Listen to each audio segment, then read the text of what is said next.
Pegasus जासूसी मामले में हुकूमत को घेरने की हिकमत अमली बनाने के लिए अपोजिशन कायदीन का इजलास नाश्ते पर मुनक़िद हुआ। कांग्रेस के साबिक़ सदर राहुल गांधी ने इजलास तलब किया था। इसके बाद अरकान पार्लियामेंट पेट्रोल की कीमतों में इजाफे के खिलाफ एहतजाज करते हुए साइकिलों पर पार्लियामेंट के लिए रवाना हुए। नाश्ते पर मुनक़िदा इजलास में मुख्तलिफ सियासी जमातों के 100 से ज़ायद अरकान पार्लियामेंट शरीक थे। इनमें Trinamool Congress, NCP, Shivsena, CPIM, CPI, RJD, JMM, Jammu Kashmir national conference, Muslim League, RSP वगैरह शामिल थे।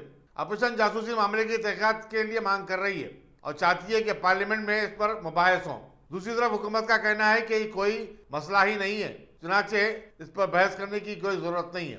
इजलास में बहुजन समाज पार्टी और आम आदमी पार्टी के नुमाइंदे शरीक नहीं थे।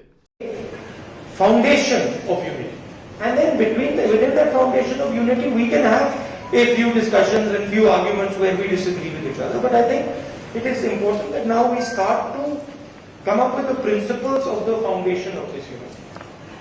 Finally, Kharge ji mentioned something which is, I don't know if many of you would like to do it or not, and it's completely up to you. I thought that as far as the fuel price is concerned, the people of India are struggling.